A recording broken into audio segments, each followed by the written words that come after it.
RTV app వార్తల్ని క్షణాల్లో చదివే అవకాశం ఉంటుంది. ఒక న్యూస్ పేపర్, ఒక టెలివిజన్ ఛానల్ మీ చేతుల్లో ఎప్పుడూ ఉంటాయి. నంద్యాల అంటే సాగుకు సంస్కృతికి ఒక మంచి ప్రాంతం. ఈరోజు ఈ నంద్యాలలో మన జిల్లా అధ్యక్షులైన రాంభూపాల్ గారి ఆధ్వర్యంలో ఇక్కడ 7 కాన్స్టిట్యున్సీ ఇన్ఛార్జీలు ఇక్కడ కలిసి సుదీర్ఘమైన చర్చలు జరగడం జరిగింది.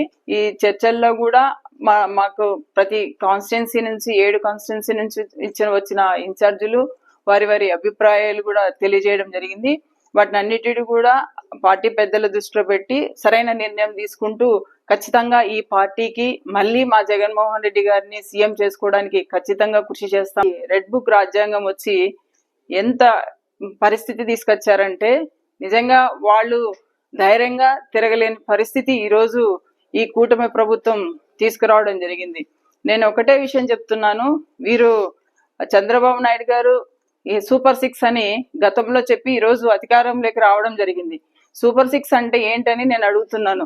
హత్యలు, అత్యాచారాలు, ఈ అక్రమ కేసులు, దౌర్జన్యాలు, అసత్యాలు, మోసాలు ఇవే సూపర్ 6 అని మీరు వీటిని అమలు చేస్తున్నారా అని నేను సూటిగా ఈ కూటమి ప్రభుత్వాన్ని ప్రశ్నిస్తున్నాను. ఎందుకంటే ఈరోజు చూసుకుంటే ఎక్కడా కూడా ఒక మహిళ ధైర్యంగా తిరిగే పరిస్థితి ఎక్కడా కూడా కనపడలేదు. సూపర్ 6 ను మీరు అమలు చేయండి. మీరు చెప్పిన పథకాలను మీరు అమలు చేయకోకుండా వీటినన్నిటి మీద ఇప్పుడు చెప్పేవి ఈ సూపర్ 6 ను అమలు చేయడం అనేది నిజంగా దారుణమైన పరిస్థితి అని తెలియజేసుకుంటున్నాం. ఎందుకంటే మహిళలు ఈరోజు చూసుకుంటే ఎక్కడికి కూడా ఒంటరిగా వెళ్ళలేని పరిస్థితిలో నిన్న చూసుకుంటే ఇక్కడ చాగల్మరి మండలంలో ఒక పాపను 4 years పాప, చిన్న బిడ్డ, ఆ పిల్ల ఈరోజు గుడికి వెళ్తే గుడి దగ్గర అమ్మాయిని అత్యాచారం చేసి హత్య చేయడం అనేది ఎంత దారుణమైన పరిస్థితి.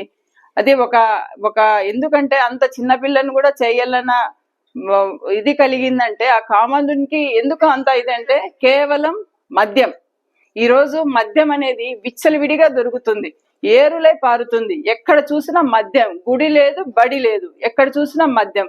ఈ రోజు ఆ మద్యానికి బానిసలై పిల్లలతో సహా నిజంగా 15 సంవత్సరాల నుంచి కూడా ముందే పిల్లలంతా కూడా ఈ మద్యాన్ని సేవించి వారికి ఆ మద్యము దాంట్లో ఏం చేస్తున్నామని కూడా స్పృహ కూడా కోల్పోయి ఈరోజు అంత చిన్న పిల్లను వాళ్ళు ఇది చేసి అత్యాచారం చేసి హత్య చేయడం అనేది ఎంత దారుణమైన పరిస్థితి. ఈ రోజు వాళ్ళ మదర్ ఒకటే కోరుకుంటుంది, ఆ అమ్మాయి ధైర్యంగా వచ్చి ఒకటే అడుగుతుంది, ఈ కూటమి ప్రభుత్వాన్ని గట్టిగా ప్రశ్నిస్తుంది, ఈ మద్యాన్ని మీరు అరికట్టండి, మద్యం లేకుండా చేయండి అని గట్టిగా ప్రశ్నిస్తుంది. ఈ కూటమి ప్రభుత్వం ఏ సమాధానం చెప్తుంది? ఇదే రకంగా వదిలేస్తే ఆ మహిళల పరిస్థితి ఏంది, చిన్న బిడ్డల పరిస్థితి ఏంది?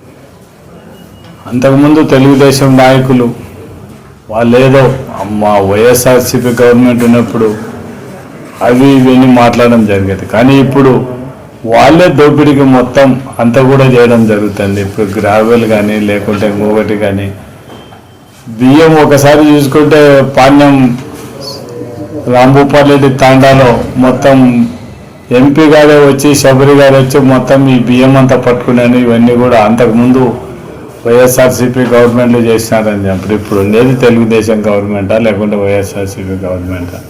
వాళ్ళు అంత పెద్ద ఫోజులు ఇచ్చి ఫోటోలు పేపర్కి ఇచ్చి ఏం యాక్షన్ తీసుకున్నారు ముందు అనేది కూడా చెప్పాల్సిన అవసరం ఉంది. నెల ఎవరెవరు రేషన్ బియ్యంలో మామూలు తీసుకున్నారన్నది కూడా తెలుసు. అవన్నీ ఏం మాట్లాడకుండా మీ పార్టీ వాళ్ళు మీరు తీసుకొని ఇంకొకరి మీద రుద్దాలనడానికి ప్రయత్నం చేయడం చాలా తప్పు అయిపోతుంది. మీకు అంత ధైర్యం ఉంటే ఎవరు తీసుకుంటారో వారి పేర్లు చెప్పండి. దాని మీద ఆ బియ్యం మీకు ఇప్పటికైనా ఆ బియ్యం మాఫియాని అరికట్టే విధంగా ఉండే పరిస్థితి ఉండాల్సిందే తప్ప ఇంకా తెలుగుదేశం నాయకులు బియ్యం వ్యాపారం బాగా చేయడానికి జగనన్న గవర్నమెంట్లో ఉండే మన వెహికల్స్ని కూడా ఇండ్లకి పోసి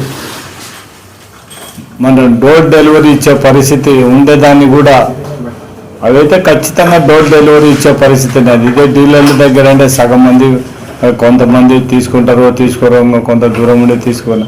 అట్లాంటి వాళ్ళన్నీ కూడా ఏమి డీలర్లకు ఒక మంచి అవకాశం ఇచ్చే పరిస్థితి కూడా ఉండే పరిస్థితి ఉండడం జరుగుతుంది. అంటే పేద ప్రజలకు సంబంధించిన వరకు జగన్మోహన్ రెడ్డి తీసుకునే నిర్ణయాలతో ప్రజలకు మంచి జరగాలని చేయడం జరుగుతుంది. ఆ రోజు వైఎస్ఆర్సీపీ గవర్నమెంట్లోనూ మన బియ్యము పాలు నీళ్లకు సప్లై జరిగేది. కానీ తెలుగుదేశం గవర్నమెంట్లో బియ్యం లేకుండా మందు డైరెక్ట్గా బ్రాందీ షాపులు అంటే ఊరికి ఒక బెల్ట్ షాప్ పెట్టి ఆ బెల్ట్ షాపుల ద్వారా వీళ్ళే సవాళ్ళు అంటే ఒక మెయిన్ షాప్ ఎవరెవరు గవర్నమెంట్ నుంచి తీసుకుంటే ఊళ్ళో ఉండే తెలుగుదేశం నాయకులు ఊళ్ళల్లో ఉండే షాపులు కూడా వాళ్ళే వేలం వాడి వాళ్ళకి ఇచ్చిన పరిస్థితి. ఇంకా మనం బ్రాందీ షాపుల దగ్గర చూసుకుంటే ఇంకా ఏ బార్ షాపు ఆ బార్లో ఏ విధంగా మంది కూర్చొని మందు తాగుతుంటారో అంతకంటే సూపర్గా ఇప్పుడు మొత్తం అంటే అక్కడనే అన్ని వాళ్ళకి కావాల్సిన తినడానికి మొత్తం అన్ని అక్కడే పెట్టి ఒక బారును మైపించే విధంగా ఈరోజు బ్రాందీ షాపులలో ప్రతి ఒక్కసారి జరిగిందంటే తెలుగుదేశం గవర్నమెంట్ వచ్చిన తర్వాత ఈ సంవత్సరంలో సాధించిన ప్రగతి ఏమిటంటే ఊరుకు 4 బ్రాందీ బెల్ట్ షాపులు, ఏదైతే జగనన్న మంచి పనులు చేసినా అవన్నీ రద్దు చేయడం తప్ప ఒకటి వాళ్ళకేం లేదు. ఎక్కడైతే డబ్బులు అవకాశం ఉందో ఎక్కడైతే దోచుకోవడానికి ఉంటుందో అవన్నీ కూడా ఎట్లయితే రాబట్టాలో ఎట్లయితే మనం డబ్బులు వసూలు చేసుకుంటామని ఆలోచించండి. ఇప్పుడు మాకు గడివేముల మండలం చూసుకుంటే గ్రీన్కో కంపెనీకి భూములు పోతున్నాయి.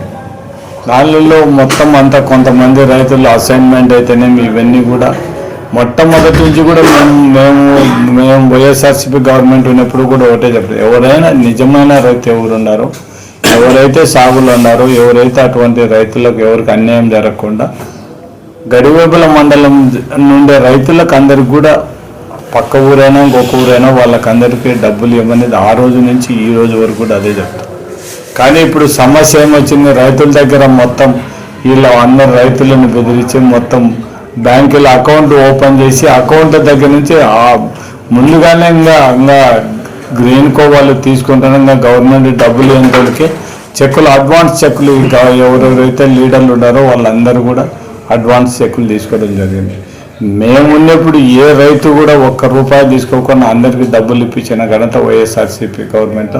ఆ రోజు మేము ఓరోకళ్ళు కానీ గడివేములు కానీ పాణ్యం కానీ ఇవన్నీ చేయడం జరిగింది. ఇప్పుడు మాత్రం తెలుగుదేశం నాయకులు మాత్రం మొత్తం ఇవన్నీ కమిషన్లు ఉన్నాయి. అప్పుడేదో మమ్మల్ని మాట్లాడడం జరిగింది, వాళ్ళు అట్లా ఇట్లా పేపర్లు మాట్లాడి ఈ రోజు వరకు కూడా ఒకటి కూడా నిరూపించలేని పరిస్థితులు ఉండడం జరుగుతుంది. ఇంకా కమ్యూనిస్ట్ వాళ్ళు ఆ రోజు మా మీద మాట్లాడలేదు. ఇప్పుడు కమ్యూనిస్టులు ఏమంత ఎందుకు ఇంత అన్యాయం జరుగుతుంటే భూములు రైతుల దగ్గర నుంచి మొత్తం డబ్బులు తీసుకుంటేనే కూడా వాళ్ళను ఇవ్వకుండా ఉండే పరిస్థితి. ఆల్రెడీ ఇంకా కొంతమంది రైతులు డబ్బులు వాళ్ళ దగ్గర లీడర్ల దగ్గర పెట్టుకోవడం జరిగింది, ఈ రోజు వరకు కూడా ఇవ్వడం లేదు, ఆ డబ్బులు కూడా ఇవ్వకుండా. ఇవన్నీ కూడా మేము ఉన్నప్పుడు అటువంటి జరగదు, కానీ ఇప్పుడు తెలుగుదేశం గవర్నమెంట్లో జరగదు. మరిన్ని వీడియోస్ కోసం ఛానల్ ని సబ్స్క్రైబ్ చేయండి, లేటెస్ట్ అప్డేట్స్ కోసం వాట్సాప్ ఛానల్ ని ఫాలో చేయండి అండ్ లింక్ డిస్క్రిప్షన్ లో ఉంది.